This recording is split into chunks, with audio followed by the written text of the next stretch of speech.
Check it out, today I have a new graffiti tutorial for you guys. I'll be covering somewhat of a hybrid technique that uses a lot of skills from basic graffiti boxes, but also working to style multiple letters together in a single piece. These tips will let you plan out a full piece before going directly into letters with complex style. This will also allow you to know how each of the letters will work with one another, as well as within the whole design. It is important that you know how to use boxes because that is essentially the foundation of this technique, so let's do a quick recap. Starting with drawing the letter A, I'll make each of these three lines extremely bold by stretching out a rectangular shape around each line. This is the starting point for almost every letter I draw, and it allows you to maintain a structured letter from the very start. A perfectly even box, however, is just one way to conduct this. You can warp the lines of the box or even rotate the edges to start turning the letters into something unique. Once this portion is understood, you can begin adding hookups and whatnot to the letters, bringing the style to your personal level. Before continuing, I'd like to share an opportunity to win some graffiti supplies from Bombing Science. They're hosting a contest to give away a set of 72 style file markers, but you can also receive one free with any size order through bombingscience.com. From what I've seen online, these markers perform at a really high level in the books. This contest is open worldwide. All you have to do is enter your email and name for an initial entry, and then there are plenty of bonus entries available if you want to support Bombing Science on some of their social medias. The contest ends May 5th, 2017, so be sure to have your entries in prior. Find out more in the description of the video. Now that you have at least a cursory understanding of boxes and hopefully a freestyle marker to practice with, let's move on to converting a whole word from a normal pitch to something with a little bit more character. If we start here with a simple line, you can see a very typical writing of SIVE. This is the base we will work off of to start converting the word into a piece. By just simply shortening the overall height of the bounding lines while keeping the width equal, you will have a short and stout expression to each of these new letters. This concept can easily be combined with boxes to squish your letters down for a much more landscape perspective or orientation. I like using this concept when I have a shorter word like SIVE, but need it to span a longer area. This is just a simple way to convert the aspect ratio of a piece to fill your space adequately. The same can go for you if you want to squish the letters into a more narrow area by bringing the ends closer together. Similarly, we can now just adjust the vertical lines of each letter by rotating them 45 degrees.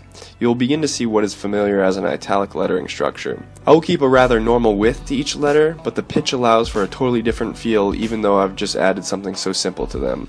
If you're looking for another fun exercise, try coming up with some random rules that shift or adjust different sections of the overall line rule. This can give you some interesting ways to begin building up your piece, but while hopefully keeping enough consistency not to make the piece haphazard. While using the angle and the curve of the letter S, I will adjust the vertical lines of the letter I to follow the contour as well as the pitch. This allows for the two letters to hug and sit on one another. If your letters are not able to complement one another at this point in the process, you're just going to be starting with a broken record. I find that if I start with a bad structure, I just use hookups and whatnot to hide the imperfections later down the road. Since a V is just made up of two vertical lines, I'm going to follow the same contour used for the I as well as the pitch. This way I'll also have a lot of liberty with the case and the style for the letter E. This freedom is especially true for an uppercase E. In order to follow the V's contour, I will have the top rounded while the bottom will be concaved outward. All these styling decisions I selected were products of how I wanted my S to look, but the styling of your piece is up to your own discretion. I even suggest picking a center letter and drawing that as you like, and then building in either direction of it. This technique can be spun in so many different ways, there's really no need to follow exactly how I use it. Just focus on learning the principles and apply them freely. Seeing as there's still no piece, but we have the heart of the letters down, let's move to the fun part and starting adding some hookups and flares. I'm going to give a lower bar to the I, as it's a rather simple letter. Following the shape of the S and the momentum, once the two lines meet at the S's kickstand, I'm going to double back the line. I can also add a small underline of sorts to the bottom of the V, which gives its lower section a little better stake in the overall piece. The bottom of the E will follow the contour I have started, so not to conflict too heavily, because that area is already complex to start. And as for the head of the E, I'll rival something similar to the S so that there's a little bit of repetition in the overall style choice. You can also see that I have a rather uniform shape to this piece. I enjoy uniform pieces because they sit well on a page as somewhat of an independent entity. Having your piece be freestanding is a great skill because if you understand how you can use it, you can better understand how to incorporate a background or even a character alongside it. Moving to a fresh sheet of paper, I'm going to transfer the tag by drawing some simple boxes around this structure. After drawing the first letter, I shift the page over in order to have enough room to fit the second. With the boxes being larger than the tag, you're going to need some more room in order to fit the width of the letter in there. My letters are a little jammed in here, but I don't mind them consuming one another just a little bit.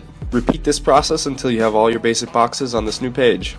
Feel free to start changing these boxes to give them some unique ends or weights.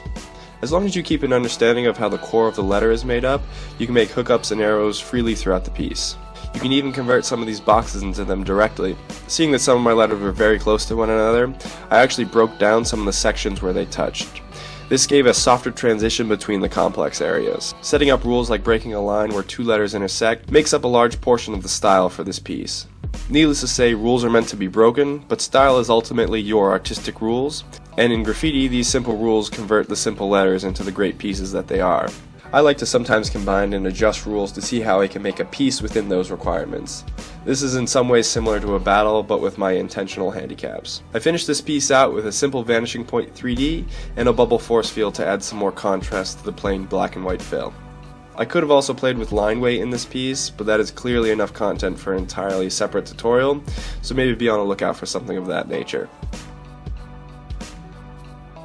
To reiterate how the base structure can really be utilized to create some unique letters, I'm going to throw down some slightly different S's and build them up individually.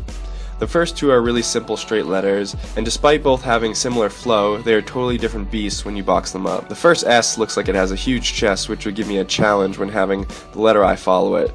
This is because of the skinny nature in that center line of the eye.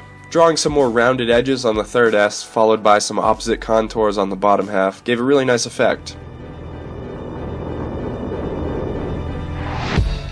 The fourth S came out pretty crummy, but it shows if I had wanted to stretch out the center to be much longer, I'm going to need to work with some different sizing in order to make that look good. Even from the start with the tag, it didn't have much promise, and the boxes really didn't help it that much either.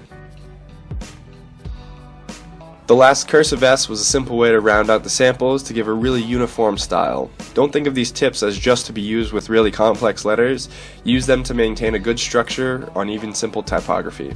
I guarantee it would have taken me twice as long if I went right for a bold cursive letter. I would have spun my wheels trying to get contours and sizes correctly.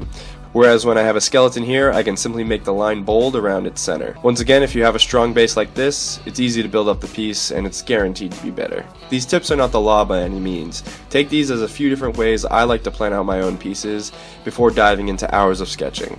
Factor in how you might use this process in your own workflow. Even some of these S's I created will make for a great structure in other letters, so don't corner yourself into creating letters, rather experiment and build them up. I enjoy studying how the lines of a tag grow into a piece, and this has definitely helped my eye with coming up with new structures rather than just trying to randomly come up with a piece from the start. I will definitely have some follow-up tutorials that will build on some of these tools, but in the meantime, if you have questions about something that was covered, please don't hesitate to leave a comment below. I challenge everyone to try out the skill and leave a comment with your reply. I believe if you make a video with the hashtag #tagtopiece, YouTube will automatically group them together so you can browse through other artists' work under the same discipline. And as well, feel free to tag me on Instagram with the same hashtag. My account is S1VE. As mentioned before, be sure to follow the link in the description to learn more about the free style file markers from Bombing Science. Enter for your chance to win the huge 72 marker set, as well as receive a single marker for free when you make a purchase through bombingscience.com. There are no purchase minimums on this. The contest is open worldwide. All you have to do is enter that email and name. Be sure to check out the bonus opportunities. Contest ends once again on May 5th, 2017, so you still have a little time to submit. If you care to browse some YouTube content with these markers, I know John Grimm just did a review on them, so be sure to check out what his thoughts were. I really hope you enjoyed the video, and I'll be posting those follow-up tutorials as I mentioned, but I also do product reviews and formal speed arts on my channel, so consider subscribing if you enjoyed the content. Your support makes it possible to go to the bathroom every day. That's gonna do it for me, guys. Peace.